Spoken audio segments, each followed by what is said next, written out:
Good morning students, I am here again and today we will continue our chapter number 2 sexual reproduction in flowering plant। तो सबसे पहले थोड़ा सा इसका basic revision देख लेते हैं कि प्री फर्टिलाइजेशन इवेंट्स क्या होता है, यानी कि फर्टिलाइजेशन होने से पहले जो फ्लावर के अंदर हो रहा है एंजियोस्पर्म के अंदर, that is called pre fertilisation. तो क्या होता है, यानी कि इसके अंदर कुछ इसके पार्ट्स हैं जो डेवलप होते हैं, उसी के बाद में फर्टिलाइजेशन के लिए वो कैपेबल होता है। तो सबसे पहले जो है इसमें क्या बनता है, इन्फ्लोरेसेंस में मैंने आपको बताया था कि बियर द फ्लावर, कि एक फ्लावर जो है एक बर्ड की फॉर्म में जब है, दैट इज़ कॉल्ड इन्फ्लोरेसेंस। ठीक है, उसके बाद इसके अंदर क्या होता है, सैपल बनते हैं। सैपल क्या होता है, ग्रीन लीफ लाइक स्ट्रक्चर होती है जो आपको स्ट्रक्चर में दिखाई दे रहा है। ठीक है, और ये जब बर्ड की फॉर्म में होता है हमारा फ्लावर, तब इसको प्रोटेक्शन देती है सैपल। और ग्रुप ऑफ सैपल को हम क्या बोलते हैं, कैलिक्स बोलते हैं। नेक्स्ट है हमारा पेटल। पेटल जो है वो क्या है, सबसे अट्रैक्टिव पार्ट होता है, यानी कि जो इंसेक्ट जो अट्रैक्ट होते हैं वो पेटल पे ही होते हैं। ग्रुप ऑफ पेटल को हम कोरोला बोलते हैं। नेक्स्ट है हमारा मेल रिप्रोडक्टिव पार्ट, जिसको हम क्या बोलते हैं, स्टामिन बोलते हैं। स्टामिन जो है वो कंसिस्ट होता है फिलामेंट, एंथर और फिलामेंट्स में। और ग्रुप ऑफ स्टामिन को हम क्या बोलते हैं, एंड्रोशियम बोलते हैं। उसके बाद आता है हमारा फीमेल रिप्रोडक्टिव पार्ट, जिसे हम क्या बोलते हैं, कार्पल्स बोलते हैं। कार्पल्स जो है वो कंसिस्ट होता है स्टिग्मा, स्टाइल एंड ओवरी में। ग्रुप ऑफ कार्पल को हम गाइनोशियम बोलते हैं। ठीक है, तो एक इवेंट्स है जो प्री फर्टिलाइजेशन में हेल्प होते हैं, यानी कि फर्टिलाइजेशन होने से पहले इनका डेवलप होना ज़रूरी होता है। उसके बाद हमने देखा था कि डेवलपमेंट ऑफ मेल गैमेटोफाइट। तो मेल गैमेटोफाइट जो डेवलप होता है वो स्टामिन के अंदर होता है, क्योंकि स्टामिन जो है एक मेल रिप्रोडक्टिव पार्ट है, और उसी के ग्रुप को हम क्या बोलते हैं, एंड्रोशियम बोलते हैं। अब जो मेल रिप्रोडक्टिव पार्ट है स्टामिन, वो कंसिस्ट हो रहा था हमारा दो पार्ट्स में, फिलामेंट और एंथर में। अब एंथर जो है वो एक बाइलोब स्ट्रक्चर होती हैं, यानी कि उसके अंदर क्या होते हैं, दो लोब्स होते हैं। और जो हमारा एंथर जो हो गया हमारा बाइलोब स्ट्रक्चर हो गया, और जिसमें कंसिस्ट हो रहा है दो थीका में। मैंने आपको बताया था कि जो हम इसका जब सेक्शन कटिंग करते हैं एंथर का, तो ये कैसा होता है, डाइथीकस होता है। इसकी जो स्ट्रक्चर होती है कुछ इस तरह से होती है, बाइलोब होती हैं। और ये किसमें, दूसरा पार्ट जो था हमारा स्टामिन का, वो क्या होता है, फिलामेंट होता है। फिलामेंट जो होता है एक ट्यूब स्ट्रक्चर होती है। ठीक है, अब जो हमारा एंथर है वो क्या है, एक बाइलोब स्ट्रक्चर है। और जब हम इसका सेक्शन कटिंग कर रहा है तो हमारा कुछ इस तरह से दिखाई दे रहा है। तो इसमें जो है वो 4 चेम्बर होते हैं। ठीक है, यानी कि ये 2 चेम्बर को हम क्या बोलते हैं, ये एक थीका है, और एक साइड 2 थीका होने की वजह से हम इसको क्या बोलते हैं, डाइथीकस बोलते हैं। ठीक है, ये 4 चेम्बर का बना होता है हमारा कौन, एंथर। ठीक है, अब एंथर के अंदर क्या होता है, एंथर के अंदर पोलन सेक्स जो है वो पोलन ग्रेन को क्या करते हैं, स्टोर करके रखते हैं। और जब ये यंग की फॉर्म में होता है तो उसी को हम क्या बोलते हैं, माइक्रोस्पोरेंजिया बोलते हैं। ठीक है, ये सब हमने देखा था कि एंथर ये इस तरह से इसकी स्ट्रक्चर दिखाई देती हैं पोलन सेक की, कि हमारा जो स्टामिन है वो एंथर और फिलामेंट पे कंसिस्ट हो रहा है। बाहर से देखने में तो हमें इस तरह से दिखाई देगा, लेकिन हम जब उसके बाद उसकी सेक्शन कटिंग देखते हैं तो वो हमें इस तरह से दिखाई देता है कुछ। ठीक है, इस तरह से दिखाई देगा। तो उसके अंदर जो है वो पोलन सेक जो है वो स्टोर करके रखते हैं पोलन ग्रेन्स को। और जब ये यंग की फॉर्म में होता है तब हम उसको क्या बोलते हैं, माइक्रोस्पोरेंजिया बोलते हैं, यानी कि माइक्रोस्पोरेंजियम बोलते हैं। अब माइक्रोस्पोरेंजियम जो है ये एक 4 लेयर के बीच में होता है, यानी कि स्ट्रक्चर जो है वो इस तरह से दिखाई देती है, इस तरह से इसकी स्ट्रक्चर दिखाई देती है। ये हमारा है माइक्रोस्पोरेंजियम। माइक्रोस्पोरेंजियम के अब आसपास जो है वो 4 लेयर थी हमारी। 4 लेयर कौन सी थी हमारी, तो सबसे आउटर लेयर जो है जिसे हम एपिडर्मिस बोलते हैं। ठीक है, उसके बाद जो हमारी लेयर थी उसे हम क्या बोलते हैं, एंडोथीशियम बोल रहे हैं। उसके अंदर वाली लेयर को मिडल लेयर बोल रहे हैं, और सबसे जो इनर मोस्ट लेयर है उसे हम टापिटम बोल रहे हैं। ये 4 लेयर हैं, और इन चारों के बीच में हमारे क्या होता है, माइक्रोस्पोरेंजियम होते हैं। माइक्रोस्पोरेंजियम के अंदर ये इस तरह से एक टिश्यू होता है इसके अंदर, जो मैंने आपको बताया था। इस टिश्यू का हमारा नाम होता है स्पोरोजेनेसिस टिश्यू। ठीक है, तो ये 4 माइक्रोस्पोरेंजियम हमारे इस तरह सेक्शन कटिंग करने के बाद बाद दिखाई देते हैं कि पोलन सेक जो है वो पोलन ग्रेन को स्टोर करके रखता है, और जब पोलन ग्रेन हमारी यंग की फॉर्म में होती हैं तो उसको हम माइक्रोस्पोरेंजियम यानी कि माइक्रोस्पोरेंजिया बोलते हैं। ठीक है, और ये 4 लेयर से कवर होता है। सबसे पहली लेयर को हम एपिडर्मिस बोलते हैं, उसके बाद एंडोथीलियम बोलते हैं, उसके बाद हमारी है मिडल लेयर, देन है टैपेटम। इन चारों लेयर का फंक्शन भी बताया था मैंने आपको कि इन तीनों जो लेयर है हमारी एपिडर्मिस, एंडोथीलियम और मिडल लेयर, इनका फंक्शन होता है सिर्फ प्रोटेक्शन का काम होता है। माइक्रोस्पोरेंजियम को सिर्फ प्रोटेक्शन देती है, लेकिन जो हमारी इनर मोस्ट लेयर है टैपेटम, इसका काम होता है क्या, ये प्रोटेक्शन, ये नरिशमेंट प्रोवाइड कराती है, ये नरिशमेंट प्रोवाइड कराती है, और ये पोलन ग्रेन्स और एक एंजाइम जो है उसे प्रोड्यूस करती है। ठीक है, और वॉल फॉर्मेशन में ये क्या करती है, हेल्प करती है। इसी तरह मैंने आपको इसके 4 क्वेश्चन भी बताए कि फिलामेंट किससे अटैच होता है। ठीक है, उसके बाद था सेंटर में जो टिश्यू है इसका नाम क्या है, सेंटर में जो टिश्यू होता है उसका नाम क्या होता है, स्पोरोजेनेसिस टिश्यू होता है। ठीक है, और ये कैसा होता है, माइक्रोस्पोर मदर सेल जो है इसके अंदर बनती है, यानी कि 2n गैमीट जो है वो इसके अंदर इसका फॉर्मेशन होता है, यानी कि माइक्रोस्पोर मदर सेल का फॉर्मेशन होता है।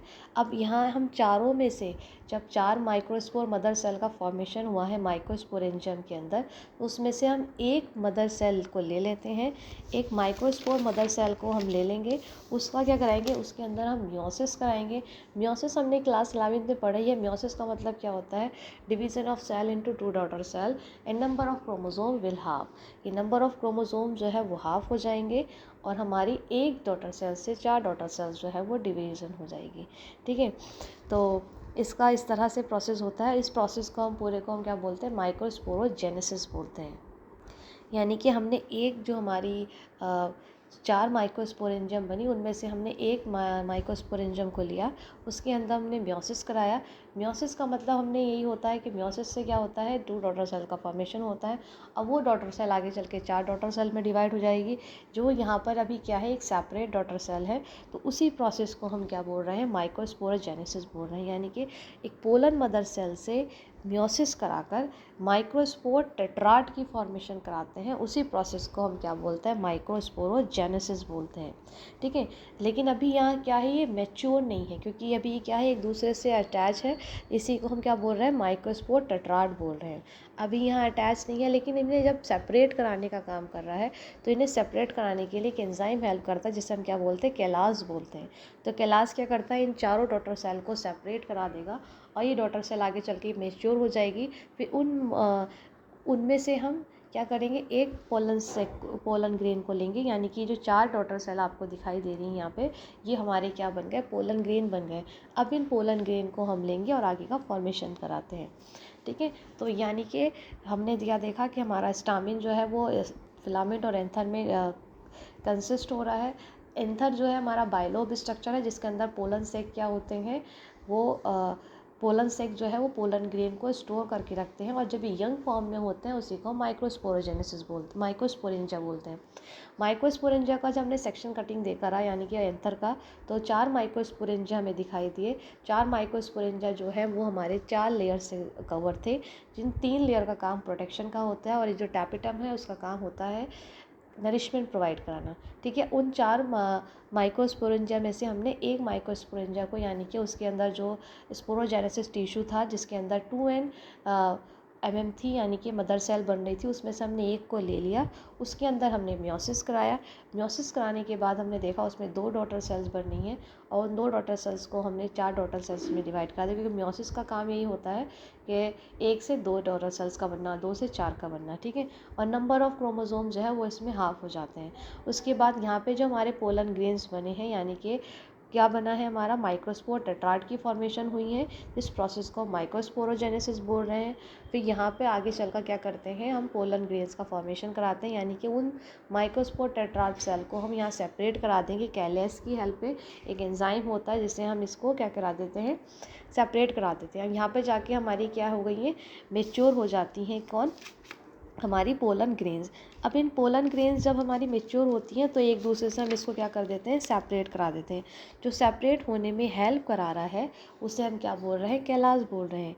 ठीक है, तब ये पोलन ग्रेन्स हमारी आगे चलकर एक मेच्योर पोलन ग्रेन्स बन गई। उसके बाद जो पोलन ग्रेन्स का फॉर्मेशन होता है उसे देखते हैं। है। उसके बाद हमारा पोलन ग्रेन्स का फॉर्मेशन होता है, जिसे हम क्या बोलते हैं, मेल गैमीट बोलते हैं। मेल गैमीट जो है उसके अंदर 2 लेयर प्रेजेंट होती है। जब हमारा ये पोलन ग्रेन जो है ये मेच्योर होगा तो उसके अंदर 2 लेयर होगी, जिसको हम क्या बोलते हैं, एक्साइन और इंटाइन। ठीक है, इनर लेयर को हम इंटाइन बोलते हैं और आउटर लेयर को एक्साइन बोल रहे हैं। उसके बाद जब हमारा पोलन ग्रेन मेच्योर हो जाता है उसके अंदर 2 सेल्स डेवलप हो जाती है। एक सेल को हम क्या बोलते हैं, वेजिटेटिव सेल, और एक सेल को हम क्या बोलते हैं, जनरेटिव सेल। और इसके अंदर जो हमारा न्यूक्लियस है वो डेवलप हो जाएगा। इस तरह से हमारे पोलन ग्रेन्स जो है वो डेवलप होते हैं 2 सेल के अंदर, जनरेटिव सेल और वेजिटेटिव सेल। ठीक है, इस तरह से हमारा पूरा मेल गैमेटोफाइट का फॉर्मेशन होता है। उसके बाद जो है हमारा डेवलप होता है फीमेल गैमेटोफाइट। ठीक है, वो देखेंगे हम नेक्स्ट वीडियो में। इतना हमारा स्टार्ट कंप्लीट होता है मेल गैमेटोफाइट कि मेल गैमेटोफाइट जो है कैसे हो रहा है कि स्टामिन के अंदर।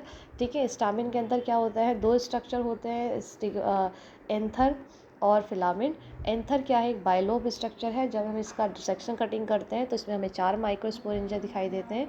ठीक है, यानी कि जो पोलन सेक है वो पोलन ग्रेन को स्टोर करके रखते हैं, और जब ये यंग की फॉर्म में होते हैं तो हम उसको माइक्रोस्पोरेंजियम बोल रहे हैं।